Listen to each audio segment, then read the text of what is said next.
June ki tang kuntaruk lisingani kun mangagi editorial kalamda wayel kati ki nungthilgi sepongda editorial kalamda kari haribgi haibdu mayam yengminasi mayai kaba drug sizinabagi chaitheng leibak asida mayai kaba drug lalonbasing sabkhatsi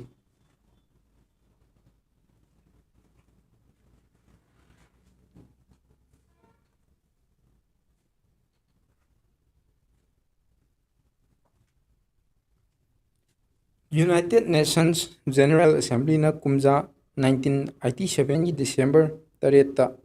Chahi khudingi oina June kuntaruk asibu International Day Against Drug Abuse and Illicit Trafficking haiba thorom pangthoknaba lepthokhi akaknaba numit asigi lawkhibagi maramdi kumjan 1839 da China da Lin Jeju lebak adugi ahanba opium war lauthoktuna drug ki mayokta changsin khiba khongjang hoba numit adubu lawraga pangthokpani handaki chahi asigi themna breaking the chains prevention treatment and recovery for all malemgi oina chawkhatlaba natragana chawkhatriba lebak khudingmakta khwaidigi chawba problem ama haiba taragadi tungi yumbi oigadoriba naharol sing asina mayai kaba chinjakta laichu rakhiba asini asiguma chaitheng asi Manipur da su chawna phangli Manipur si ahanbada drug lalonba singi lambi oina sizinarami madugi matung tarakpadana drug lalonpham oirami aduga hojikna mayai kaba drug puthokpa mafam singi manung chalakle Golden Triangle gumbada mayai kaba makhal makha kyagi drug sing puthokpa ngamba adumak oidragasu Manipur da brown sugar onthokpa phawbudi ngamle haiba mayik singna khangle drug trafficking haiba asida changba thawong ohum lei madudi drug production natural drug natragana synthetic drug supply natragana drug illicit trafficking amasung drug sizinaba haibasini masida iroinana drug phanghanba amasung drug demand haiba ohum asisu chongthorei drug sizinaba migi masing yamkhalakpugi matung ina drug puthokpugi changsu hengalei drug supply tawbugi changsu wangkhalai illicit drug trafficking tawbugi lalon itik asi khwaidigi athuba matamda amadi khwaidigi wadana sendong chawna phangi atenba matamda senjaw paiba yaba lalon itiki thabak oiba maramna mi mayam ama siba kinade achouba senfam line phangmanina leibaki angambasing police officers sing law makers sing fawwa asigumba lalon itiki thabak yauksinba thengnei karigumba khujin khunan thokta phaba taragasu leibak asigi law machin haithahanba ngammi machin thehenba ngammi maram aduna akaknaba drug ki case khara natana ayamba case talengak na maithi howi maithiba case mayam ama yawbanina drug lalonbasingna selna leiba ngamdaba leite haina line khandoklaga makhoigi drug lalonbagi thabaksing adum makha chathai mayai kaba drug sizinabana khunai asida amangba ngakta pi masina miyoibagi hakchel da chawna sohali hakchang kaya sing tapna hatuna manung matam chadana miyoi kya punsi lomhalli khunai longi wangmada makhoi lei amsung makhoi asi thajaba yaba mi oirakte mayai kaba chinjak saba laichurakpana masibu thadokningba matamda thadokpa ngamlakte imungi natraga masagi senthok lambi amatta yengde mayai kaba chinjak tu phanglaktaba matamda mi phawba hatpa ngamlai lairik tamba miyam tinaba natraga atai khunai longi tangai fadaba thabak singdagi nathairaga lei maram aduna makhoi asi miyamgi polum oiri hakchang su sihanba yaba lamchat chumangningai oiba imung manungga su tinaba yadaba khunai na su thajaba yaba mi oiraktrabadi makhoi si mi oina poklubagi kari kanaba leibage adubu makhoi asi ningthin layeng biragadi aikoina miyoiba ataigumna hingminnaba yagani mityeng asida yenglaga malemgi oiba tongan body mayam amana mayai kaba drug yonba chaba amasung puthok pusin tawba thingnanaba thabuk sing lokhalai makhoibu layeng nabagi-damakta NGO mayam amana rehabilitation center sing hangdui malemgi tongan body singna thadarakpa senphamna rehabilitation center sing adu chalai hanbada mateng pangi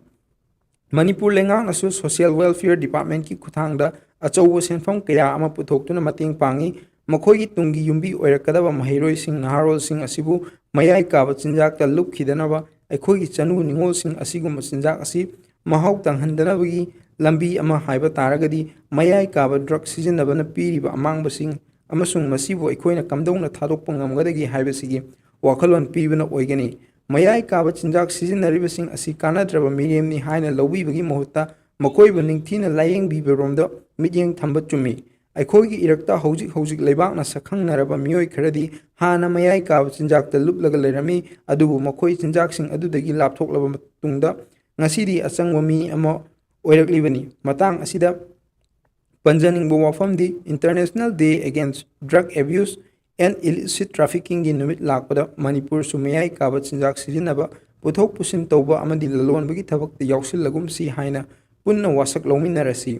ꯋꯥꯈꯜ ꯇꯥꯔꯛꯇ꯭ꯔꯕ ꯍꯥꯏꯅ ꯇꯥꯟꯅꯕ ꯌꯥꯔꯛꯇ꯭ꯔꯒꯗꯤ ꯃꯌꯥꯏ ꯀꯥꯕ drug ꯊꯤꯡꯅꯕꯒꯤ ꯁꯦꯝꯈꯤꯕ ꯂꯣꯅ ꯃꯈꯣꯏꯕꯨ ꯆꯞꯈꯥꯏꯁꯤ ꯍꯥꯏꯖꯅꯤꯡꯉꯤ꯫ ꯃꯁꯤꯅ ꯑꯍꯥꯟꯕ ꯑꯩꯈꯣꯏꯒꯤ ꯅꯨꯡꯊꯤꯜꯒꯤ ꯆꯦꯐꯣꯡꯁꯤꯡꯒꯤ ꯃꯔꯛꯇ ꯋꯥꯌꯦꯜ ꯀꯥꯇꯤꯒꯤ ꯏꯗꯤꯇꯣꯔꯤꯌꯦꯜ ꯀꯂꯝꯅꯤ꯫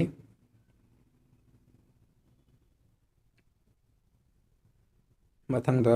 ꯀꯪꯂꯩꯄꯥꯛꯀꯤ ꯃꯩꯔꯥꯗ ꯑꯃꯨꯛ ꯏꯗꯤꯇꯣꯔꯤꯌꯦꯜ ꯀꯂꯝꯗ ꯀꯔꯤ ꯂꯩꯔꯤꯕꯒꯦ ꯍꯥꯏꯕꯗꯨ ꯌꯦꯡꯃꯤꯟꯅꯁꯤ꯫ ꯇꯥꯡ 16 ꯖꯨꯟꯒꯤ 2025 ꯏꯉꯥꯒꯤ ꯅꯣꯡꯃ ꯄꯥꯟꯕ ꯅꯨꯃꯤꯠꯀꯤ ꯀꯪꯂꯩꯄꯥꯛꯀꯤ ꯃꯩꯔꯥꯗ ꯂꯩꯔꯤꯕ ꯏꯗꯤꯇꯣꯔꯤꯌꯦꯜ ꯀꯂꯝꯁꯤ ꯃꯤꯑꯣꯏꯕꯒꯤ ꯄꯨꯟꯁꯤꯗ ꯁ꯭ꯀꯨꯂꯤꯡ ꯑꯍꯨꯝ ꯑꯁꯤ ꯈ꯭ꯋꯥꯏꯗꯒꯤ ꯃꯔꯨꯑꯣꯏ ꯍꯥꯏꯕꯁꯤ ꯈꯪꯕ ꯆꯨꯝꯒꯅꯤ꯫ ꯇꯥꯏꯕꯪ ꯃꯤꯑꯣꯏꯕ ꯑꯣꯏꯔꯤꯕ ꯑꯩꯈꯣꯏ ꯃꯤꯑꯣꯏꯕꯒꯤ ꯄꯨꯟꯁꯤꯗ ꯃꯔꯩꯕꯥꯛ ꯃꯤꯌꯥꯝꯒꯤꯗꯃꯛꯇ ꯀꯠꯊꯣꯛꯄꯅ ꯃꯥꯡ ꯊꯥꯗꯨꯅ ꯊꯕꯛ ꯇꯧꯕ ꯉꯝꯕ ꯃꯤ ꯑꯃꯃꯝ ꯑꯣꯏꯍꯟꯅꯕꯒꯤꯗꯃꯛꯇ ꯃꯔꯨꯑꯣꯏꯕ ꯁ꯭ꯀꯨꯂꯤꯡ ꯑꯍꯨꯝ ꯂꯩꯔꯤ꯫ ꯃꯔꯨ ꯑꯣꯏꯔꯤꯕ ꯁ꯭ꯀꯨꯂꯤꯡ ꯑꯍꯨꯝ ꯑꯗꯨꯗꯤ ꯍꯣꯝ ꯁ꯭ꯀꯨꯂꯤꯡ, ꯁ꯭ꯀꯨꯜ ꯁ꯭ꯀꯨꯂꯤꯡ ꯑꯃꯗꯤ ꯁꯣꯁꯤꯌꯦꯜ ꯁ꯭ꯀꯨꯂꯤꯡ ꯍꯥꯏꯕꯁꯤꯅꯤ꯫ ꯃꯤꯑꯣꯏꯕ ꯑꯃꯅ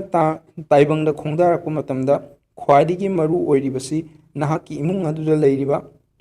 ꯃꯃꯥ ꯃꯄꯥ ꯑꯃꯗꯤ ꯃꯤꯑꯣꯏꯁꯤꯡ ꯑꯁꯤꯅꯤ꯫ ꯃꯗꯨꯅ ꯑꯉꯥꯡ ꯑꯃꯕꯨ ꯂꯝꯆꯠ ꯁꯥꯖꯠ ꯐꯖꯕ ꯑꯐꯕ ꯃꯤ ꯑꯃ ꯑꯣꯏꯍꯟꯒꯦ ꯍꯥꯏꯕ ꯇꯥꯔꯕꯗꯤ ꯍꯣꯝ ꯁ꯭ꯀꯨꯂꯤꯡ ꯍꯥꯏꯕꯁꯤ ꯑꯗꯨꯛꯀꯤ ꯃꯇꯤꯛ ꯗꯔꯀꯥꯔ ꯑꯣꯏ꯫ ꯄꯤꯛꯂꯤꯕ ꯑꯉꯥꯡ ꯑꯗꯨꯅ ꯏꯃꯨꯡ ꯑꯗꯨꯒꯤ ꯆꯠꯅ ꯂꯣꯟꯆꯠ ꯑꯗꯨ ꯇꯝꯒꯗꯧꯔꯤꯕꯅꯤ꯫ ꯃꯗꯨꯅ ꯄꯤꯛꯂꯤꯕ ꯑꯉꯥꯡ ꯑꯗꯨꯗ ꯏꯃꯨꯡ ꯑꯗꯨꯒꯤ ꯃꯃꯥ ꯃꯄꯥ ꯑꯣꯏꯕ ꯑꯃꯗꯤ ꯑꯇꯩ ꯃꯤꯑꯣꯏꯁꯤꯡꯅ ꯑꯐꯕ ꯂꯝꯆꯠ ꯁꯥꯖꯠ, ꯏꯁꯣꯔꯕꯨ ꯅꯤꯡꯕ, ꯃꯇꯝ ꯃꯥꯡꯍꯟꯗꯅ ꯃꯊꯧꯗ ꯃꯄꯨꯛꯅꯤꯡ ꯆꯪꯅ ꯊꯕꯛ ꯄꯥꯡꯊꯣꯛꯄ ꯑꯃꯁꯨꯡ ꯏꯃꯨꯡ ꯑꯗꯨꯗꯒꯤ ꯇꯝꯒꯗꯧꯔꯤꯕꯅꯤ꯫ ꯀꯔꯤꯒꯨꯝꯕ ꯏꯃꯨꯡ ꯑꯗꯨꯅ ꯃꯊꯛꯇ ꯄꯟꯈ꯭ꯔꯤꯕ ꯃꯔꯨ ꯑꯣꯏꯈ꯭ꯔꯕ ꯋꯥꯐꯝꯁꯤꯡ ꯑꯁꯤ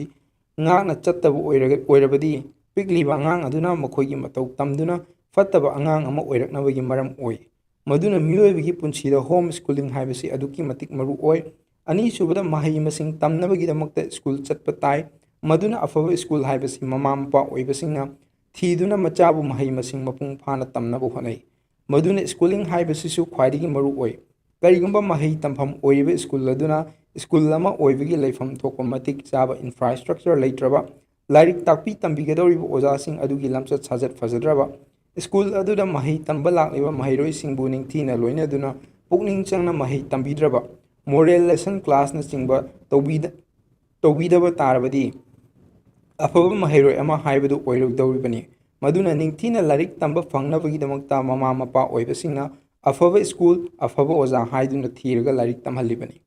ꯃꯔꯝ ꯑꯗꯨꯅ ꯃꯍꯩ ꯃꯁꯤꯡ ꯃꯄꯨꯡ ꯐꯥꯅ ꯍꯩꯕ ꯃꯤꯑꯣꯏ ꯑꯃꯃꯝ ꯑꯣꯏꯅꯕꯒꯤꯗꯃꯛꯇ ꯁ꯭ꯀꯨꯂꯤꯡ ꯍꯥꯏꯕꯁꯤꯁꯨ ꯈ꯭ꯋꯥꯏꯗꯒꯤ ꯃꯔꯨ ꯑꯣꯏꯔꯤꯕꯅꯤ꯫ ꯃꯗꯨꯅ ꯍꯤꯔꯝ ꯑꯁꯤꯒꯤ ꯃꯇꯥꯡꯗ ꯃꯃꯥ ꯃꯄꯥ ꯑꯣꯏꯕꯁꯤꯡ ꯑꯃꯁꯨꯡ ꯈꯨꯟꯅꯥꯏ ꯑꯁꯤꯕꯨ ꯆꯥꯎꯈꯠꯄꯒꯤ ꯊꯥꯛꯇ ꯄꯨꯈꯠꯅꯕ ꯍꯣꯠꯅꯔꯤꯕꯁꯤꯡꯅ ꯑꯐꯕ ꯁ꯭ꯀꯨꯜ ꯍꯥꯏꯕꯗꯨ ꯑꯣꯏꯍꯟꯅꯕ ꯂꯧꯐꯝ ꯊꯣꯛꯄ ꯊꯧꯗꯥꯡ ꯑꯁꯤ ꯂꯧꯕꯤꯒꯗꯕꯅꯤ꯫ ꯑꯗꯨꯒ ꯈ꯭ꯋꯥꯏꯗꯒꯤ ꯃꯔꯨ ꯑꯣꯏꯔꯤꯕ ꯁ꯭ꯀꯨꯂꯤꯡ ꯑꯁꯤꯁꯨ ꯑꯍꯨꯝꯁꯨꯕ ꯑꯣꯏꯔꯤꯕ ꯁꯣꯁꯤꯌꯦꯜ ꯁ꯭ꯀꯨꯂꯤꯡ ꯍꯥꯏꯕꯁꯤꯅꯤ꯫ ꯃꯁꯤꯒꯤ ꯃꯔꯝꯗ ꯍꯥꯏꯕꯕꯨ ꯃꯤꯑꯣꯏꯕ ꯑꯃꯅ ꯃꯍꯩ ꯃꯁꯤꯡ ꯇꯝꯕ ꯂꯣꯏꯗꯨꯅ ꯃꯍꯥꯛꯀ ꯆꯥꯟꯅꯕ ꯁꯤꯟꯐꯝꯁꯤꯡꯗ ꯃꯥꯏ ꯄꯥꯛꯅ ꯊꯕꯛ ꯇꯧꯗꯨꯅ ꯑꯐꯕ ꯃꯤ ꯑꯃꯃꯝ ꯑꯣꯏꯕ ꯇꯥꯔꯕꯁꯨ ꯃꯍꯥꯛꯅ ꯇꯤꯟꯒꯗꯧꯔꯤꯕ ꯁꯣꯁꯥꯏꯇꯤ ꯑꯗꯨꯅ ꯀꯥꯡ-ꯈꯣꯡ ꯆꯥꯏꯕ, ꯃꯆꯠ ꯌꯥꯎꯗ꯭ꯔꯕ ꯁꯣꯁꯥꯏꯇꯤ ꯑꯃ ꯇꯥꯔꯕꯗꯤ ꯃꯤꯑꯣꯏ ꯑꯗꯨ ꯃꯥꯡꯒꯗꯧꯔꯤꯕꯅꯤ꯫ ꯁꯣꯁꯥꯏꯇꯤ ꯑꯃꯗ ꯃꯔꯩꯕꯥꯛ ꯅꯨꯡꯁꯤꯕ ꯃꯤꯑꯣꯏ ꯈꯨꯟꯅꯥꯏꯕꯨ ꯌꯥꯝꯅ ꯂꯨꯝꯅ ꯂꯧꯖꯕ, ꯇꯨꯡꯒꯤ ꯃꯤꯔꯣꯜꯒꯤꯗꯃꯛꯇ ꯈꯟꯖꯕ, ꯂꯦꯡꯂꯤ ꯄꯥꯜꯂꯤꯕ ꯎꯄꯥꯜ ꯋꯥꯄꯥꯜ ꯑꯃꯗꯤ ꯖꯤꯕ ꯄꯥꯟꯕꯁꯤꯡꯕꯨ ꯑꯗꯨꯛꯀꯤ ꯃꯇꯤꯛ ꯂꯨꯝꯅ ꯂꯧꯖꯕ ꯃꯤꯑꯣꯏ ꯑꯃꯃꯝ ꯑꯣꯏꯕ ꯇꯥꯔꯕꯗꯤ ꯑꯗꯨꯒꯨꯝꯕ ꯁꯣꯁꯥꯏꯇꯤ ꯑꯗꯨ ꯑꯐꯕ ꯁꯣꯁꯥꯏꯇꯤ ꯑꯃ ꯑꯣꯏꯒꯗꯧꯔꯤꯕꯅꯤ꯫ ꯃꯗꯨ ꯅꯠꯇꯅ ꯃꯁꯥ ꯃꯁꯥꯒꯤꯗ ꯈꯟꯗꯨꯅ ꯊꯕꯛ ꯇꯧꯕ ꯃꯤꯑꯣꯏ ꯈꯨꯟꯅꯥꯏꯒꯤ ꯑꯃꯗꯤ ꯇꯨꯡꯒꯤ ꯃꯤꯔꯣꯜꯒꯤꯗꯃꯛꯇ ꯈꯟꯗꯕ, ꯍꯨꯔꯥꯟ ꯆꯤꯟꯊꯤ ꯑꯃꯗꯤ ꯃꯤꯅꯝ ꯁꯣꯔꯤꯕꯒꯤ ꯊꯕꯛꯇ ꯃꯄꯨꯡ ꯑꯣꯏꯅ ꯊꯋꯥꯏ ꯌꯥꯎꯕ ꯃꯤꯑꯣꯏ ꯉꯥꯛꯇꯅ ꯈꯨꯜꯂꯤꯡꯗꯨꯅ ꯂꯩꯕ ꯁꯣꯁꯥꯏꯇꯤ ꯑꯃ ꯑꯣꯏꯕ ꯇꯥꯔꯕꯗꯤ ꯁꯣꯁꯥꯏꯇꯤ ꯑꯗꯨꯗ ꯇꯤꯟꯒꯗꯧꯔꯤꯕ ꯃꯤꯑꯣꯏꯁꯤꯡ ꯑꯗꯨꯁꯨ ꯑꯗꯨꯃꯛ ꯃꯥꯡꯕ ꯇꯥꯕꯅꯤ꯫ ꯃꯔꯝ ꯑꯗꯨꯅ ꯁꯣꯁꯤꯌꯦꯜ ꯁ꯭ꯀꯨꯂꯤꯡ ꯍꯥꯏꯕꯁꯤ ꯑꯗꯨꯛꯀꯤ ꯃꯇꯤꯛ ꯃꯔꯨ ꯑꯣꯏ꯫ ꯍꯤꯔꯝ ꯈꯨꯗꯤꯡꯃꯛꯇ ꯈꯪ ꯍꯩꯔꯕ ꯃꯤ ꯑꯃꯃꯝ ꯑꯣꯏꯔꯕꯁꯨ ꯃꯍꯥꯛꯅ ꯇꯤꯜꯂꯨꯒꯗꯧꯔꯤꯕ ꯁꯣꯁꯥꯏꯇꯤ ꯑꯗꯨꯅ ꯐꯠꯇꯕ ꯁꯣꯁꯥꯏꯇꯤ ꯑꯣꯏꯕ ꯇꯥꯔꯕꯗꯤ ꯃꯤꯑꯣꯏ ꯑꯗꯨ ꯃꯥꯡꯒꯗꯧꯔꯤꯕꯅꯤ꯫ ꯃꯗꯨꯅ ꯑꯍꯜ ꯂꯃꯟꯅ ꯍꯥꯏꯅꯔꯤꯕꯅꯤ, ꯁꯪꯒꯅ ꯁꯔꯒ ꯀꯥꯏ, ꯁꯪꯒꯅ ꯅꯣꯔꯣꯛ ꯇꯥꯏ ꯍꯥꯏꯕꯗꯨ ꯑꯣꯏꯒꯗꯧꯔꯤꯕꯅꯤ꯫ ꯃꯗꯨꯅ ꯑꯐꯕ ꯈꯨꯟꯅꯥꯏ ꯑꯃ ꯑꯣꯏꯍꯟꯅꯕꯒꯤꯗꯃꯛꯇ ꯑꯐꯕ ꯃꯤ ꯍꯥꯏꯕꯁꯤ ꯈ꯭ꯋꯥꯏꯗꯒꯤ ꯃꯔꯨ ꯑꯣꯏ꯫ ꯐꯠꯇꯕ ꯃꯤ ꯉꯥꯛꯇꯅ ꯈꯨꯠꯂꯤꯡꯕ ꯁꯣꯁꯥꯏꯇꯤ ꯑꯗꯨꯗꯤ ꯀꯩꯗꯧꯉꯩꯗꯁꯨ ꯑꯐꯕ ꯂꯩꯕꯥꯛ ꯑꯃ ꯑꯣꯏꯔꯣꯏ꯫ ꯃꯔꯝ ꯑꯗꯨꯅ ꯑꯩꯈꯣꯏ ꯃꯤꯑꯣꯏꯕꯅ ꯑꯐꯕ ꯃꯤ ꯑꯃꯃꯝ ꯑꯣꯏꯒꯦ ꯍꯥꯏꯕ ꯇꯥꯔꯕꯗꯤ ꯃꯊꯛꯇ ꯄꯟꯖꯈ꯭ꯔꯤꯕ ꯍꯣꯝ ꯁ꯭ꯀꯨꯂꯤꯡ, ꯁ꯭ꯀꯨꯜ ꯁ꯭ꯀꯨꯂꯤꯡ ꯑꯃꯗꯤ ꯁꯣꯁꯤꯌꯦꯜ ꯁ꯭ꯀꯨꯂꯤꯡ ꯑꯁꯤ ꯈ꯭ꯋꯥꯏꯗꯒꯤ ꯃꯔꯨ ꯑꯣꯏ ꯍꯥꯏꯕꯁꯤ ꯈꯪꯕꯤꯕ ꯆꯨꯝꯒꯅꯤ꯫ ꯂꯣꯏꯅꯅ ꯍꯥꯏꯔꯤꯕ ꯁ꯭ꯀꯨꯂꯤꯡ ꯑꯍꯨꯝ ꯑꯁꯤꯕꯨ ꯃꯥꯏ ꯄꯥꯛꯄ ꯃꯤꯑꯣꯏ ꯑꯃꯃꯝ ꯑꯣꯏꯕ ꯇꯥꯔꯕꯗꯤ ꯑꯐꯕ ꯈꯨꯟꯅꯥꯏ ꯑꯃ ꯑꯣꯏꯗꯨꯅ ꯃꯤꯅ ꯃꯤꯕꯨ ꯃꯁꯛ ꯈꯪꯕ, ꯃꯔꯩꯕꯥꯛꯄꯨ ꯅꯨꯡꯁꯤꯕ, ꯇꯨꯡꯒꯤ ꯃꯤꯔꯣꯜꯒꯤꯗꯃꯛꯇ ꯌꯥꯏꯐꯅꯕ ꯊꯕꯛ ꯇꯧꯕ, ꯈꯨꯜꯂꯤꯡꯕ ꯂꯝꯗꯝ ꯑꯃ ꯑꯣꯏꯗꯨꯅ ꯍꯤꯔꯝ ꯈꯨꯗꯤꯡꯃꯛꯇ ꯆꯥꯎꯈꯠꯄ ꯂꯩꯕꯥꯛ ꯑꯃ ꯑꯣꯏꯕ ꯉꯝꯒꯗꯧꯔꯤꯕꯅꯤ ꯍꯥꯏꯕꯗꯨ ꯈꯪꯃꯤꯟꯅꯕ ꯆꯨꯝꯒꯅꯤ꯫ ꯃꯁꯤꯅ ꯑꯩꯈꯣꯏꯒꯤ ꯀꯪꯂꯩꯄꯥꯛꯀꯤ ꯃꯩꯔꯥꯒꯤ ꯉꯁꯤꯒꯤ ꯏꯗꯤꯇꯣꯔꯤꯌꯦꯜ ꯀꯂꯝ ꯑꯣꯏꯔꯤ꯫ ꯑꯗꯨꯒ ꯃꯊꯪꯗ ꯑꯩꯈꯣꯏꯅ ꯂꯩꯔꯤꯕ ꯈꯕꯔ ꯑꯁꯤ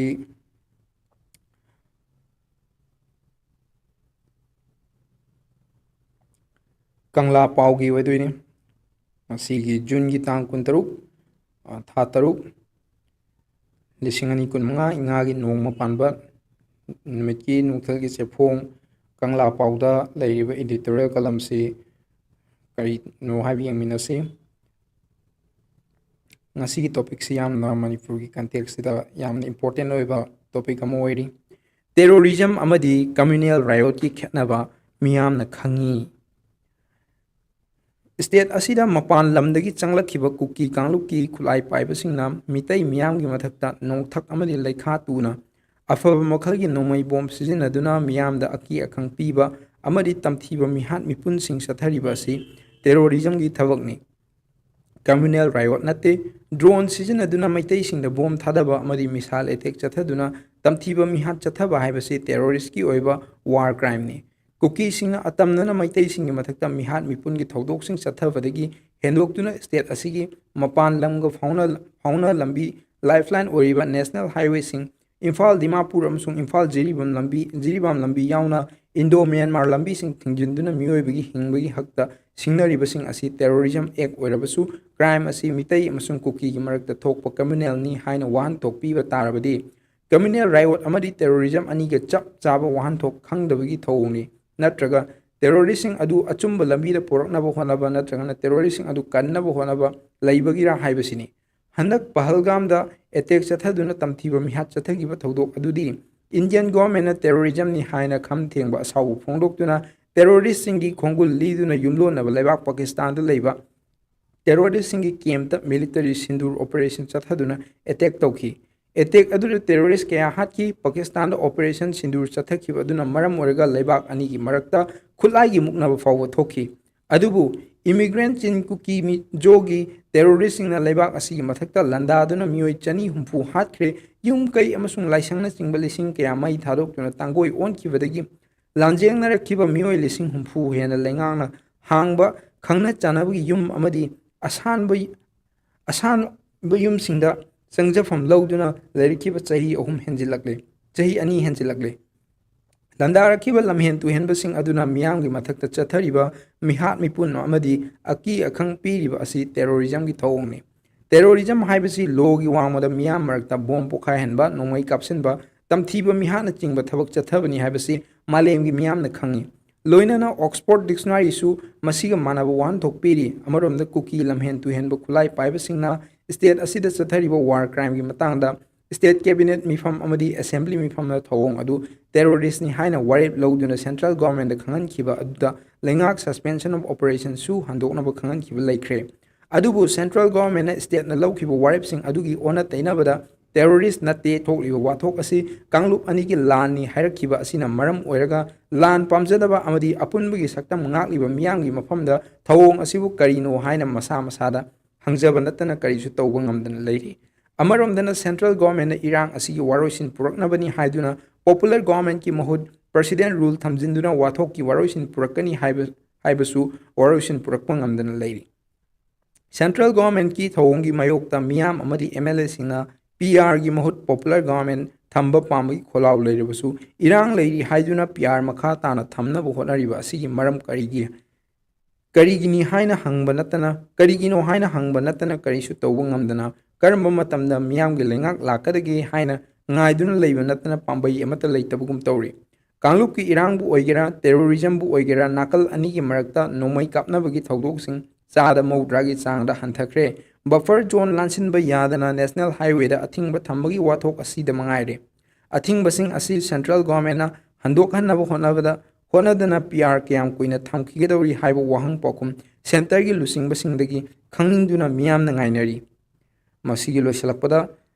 हाईलाइट तौरीब कोटसिना लेबाक थुगाइनबा मेरीबाकना लांदारकपा टेरोरिज्म अमदी कम्युनल राइट खेतनबसिंग चाउना लई टेरोरिज्म बु कांगलुपकी इरांग ओइना वानथोक पीरोइदबनी हाइना मखादा पल्ली मसिना अखोइगी कंगला पाउगी नुंगसलगी सेपोंग कंगला पाउगी एडिटोरियल कलमनी।